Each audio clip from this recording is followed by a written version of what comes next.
Good evening. We're going to be cooking chicken stroganoff. Stronganoff. Chicken stroganoff today.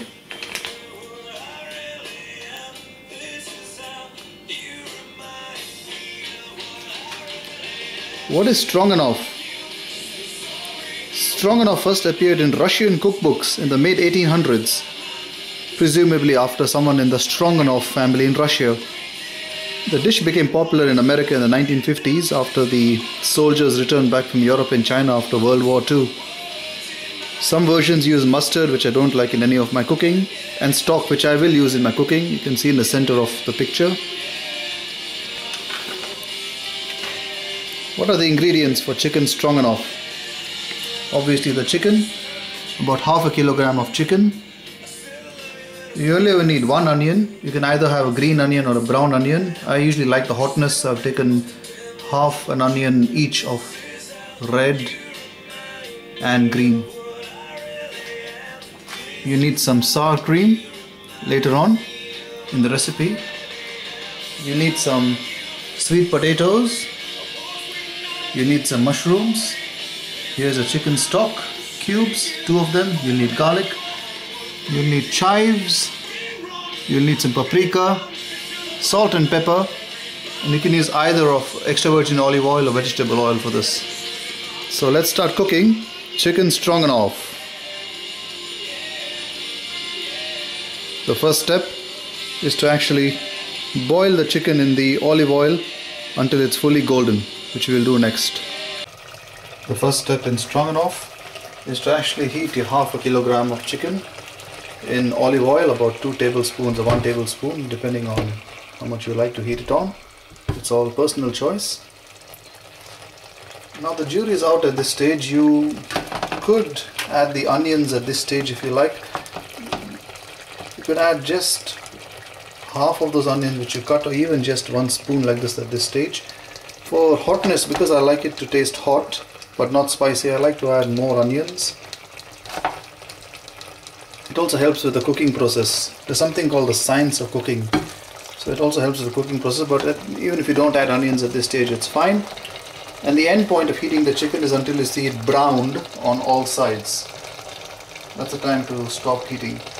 Alternatively, instead of chicken, you may also choose to add duck meat, or you can also use turkey meat. After both the sides are browned, some books describe it as golden color. Both answers are correct. Then we transfer to the plate, and then we go to the next step, about where we really use the onion along with garlic and mushrooms in stage 2. This is the end stage of when the chicken can be stopped heating. It should be fully cooked from all sides and it should appear golden. Now I'm all about saving time. I can easily put this in another dish, but because this recipe needs baking, here is a baking tray complete with the lid. You can get this in any supermarket or cooking store. I'm going to put the whole chicken mixture into this purely because phase 2, which is the mushrooms.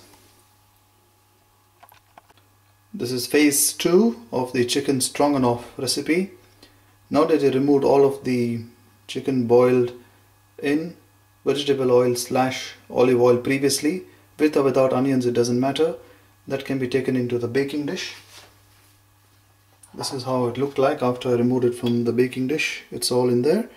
Now into this baking dish we have to add phase 2, and phase 2 consists of some onions, and here are the onions.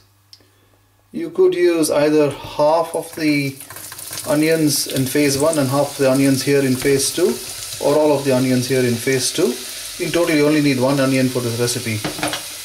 So we're adding some onions here at this stage. Now to this we add the garlic.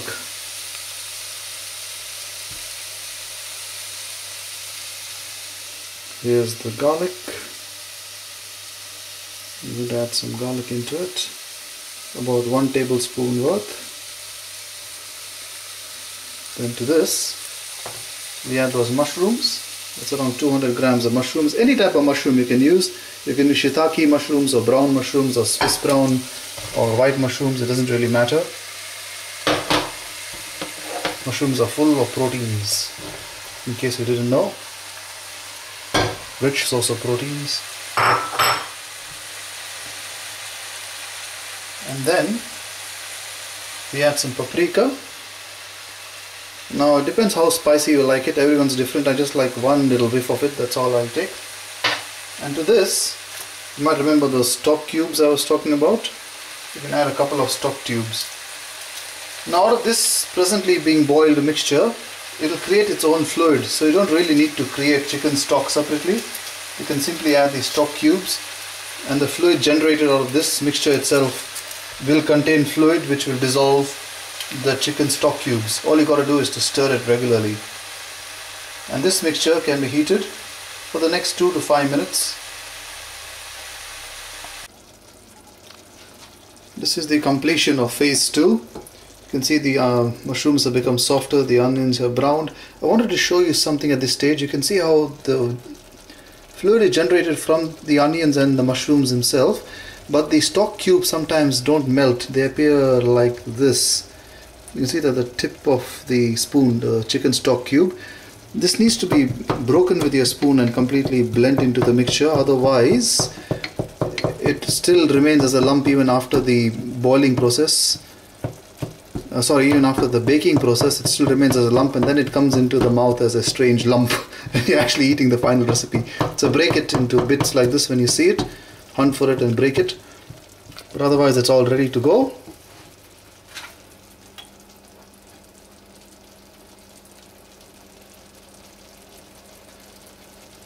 Now at this stage you can add in salt and pepper.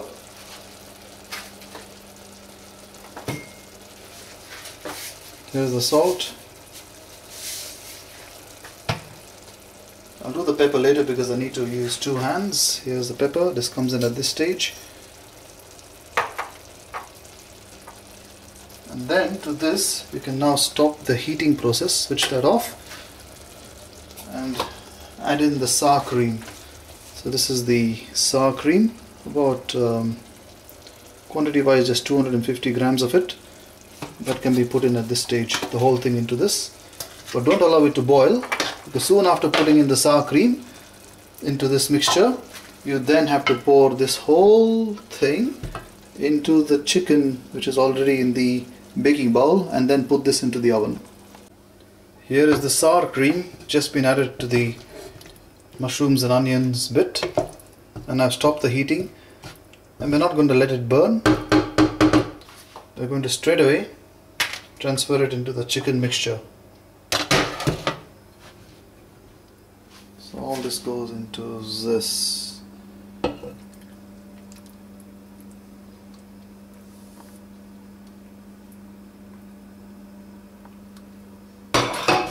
We'll stir the chicken mixture next, along with all this sour cream and onions, and we'll want to stir it really well. The oven is already ready, and all this is going to go into the oven.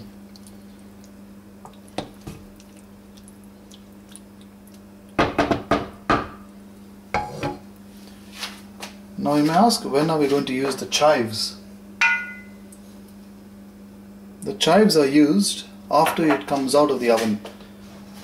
Next question is, how long should it be in the oven for? About 30 minutes, about 200 degrees centigrade. That's the standard for all paleo recipes and even my cooking. Also partly because time is also of the essence. So I'm going to transfer all this into the oven now. As you can see, that's the oven. And it's got its own top, which I'm going to put on it now.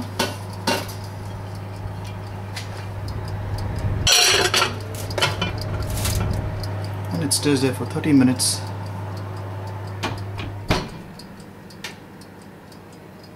And let it bake. The sweet potatoes bit of the Stronganoff recipe, you have 2 options. You can either put all the sweet potatoes into the mixture and bake it, along with the chicken and the mushrooms and the cream together. But I tend to like to boil it separately. So this is pre-boiled water from a kettle. So I'm going to boil the whole thing because I like to actually eat it what's called al dente, E-L-D-A-N-T-E. That's an Italian term which means to the bite. Because when it's baked, it tends to be too soft and I can't chew through it. And the satisfaction of chewing through the sweet potato should be there when you actually take a bite of it. Otherwise, it's too soft and it just melts in my mouth if I bake it. Some recipes I do bake sweet potatoes, I do agree, but this one I just like to have a bite of it. So what I do is I bake the sweet potatoes for about 5 minutes and I keep testing it regularly with a knife, and if I can see I can easily cut it with a knife, that's when I stop baking it. And then I throw away the water and the sweet potatoes are added into that chicken mixture which is fully baked and mixed together, and that way it's satisfying when I actually bite through it and eat it. It's a satisfying meal. Here's the chicken stroganoff which has just been taken out of the oven. It's quite hot to touch, so I'm going to wear a glove to open the lid. You can actually see all the steam. If you can't see the steam, you might be able to see some steam coming through. That's a close-up view of the stroganoff. Looks very yummy with all the sour cream and the chicken and the onions and the mushrooms in it. But the big interest is what's cooking immediately next door are all those sweet potatoes. Now for the acid test of the sweet potatoes, we put them aside and we take a knife and we cut the sweet potatoes al dente. And yes, it's cutting quite easily. It is there. I will get a satisfactory bite if I do bite across it, because the knife gives me the proof. So at this stage I can stop boiling the sweet potatoes and individually empty them into this.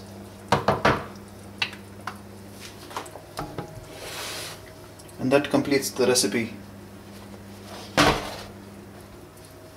So now I'm going to haul out the sweet potatoes one by bit.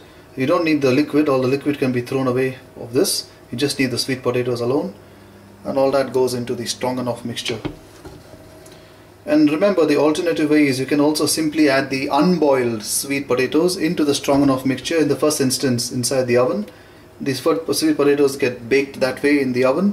That's also a correct way, but this is just my personal choice because I like to chew through it satisfactorily when I eat a meal. Okay, I'll cease recording and I'll finally get the final video of the final product. Here is the finished product. Chicken stroganoff. This is a close-up view.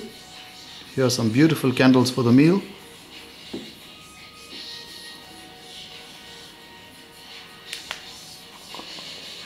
I did mention chives, if you remember. I'm going to add them now. Here are the chives. Top them up. That should do. Whole thing can be mixed together. Probably can see some of the steam coming out as well. Yeah, I can think you can clearly see some steam in the top left hand corner next to the candle. It's all ready to serve. Bon appetit! Chicken stroganoff.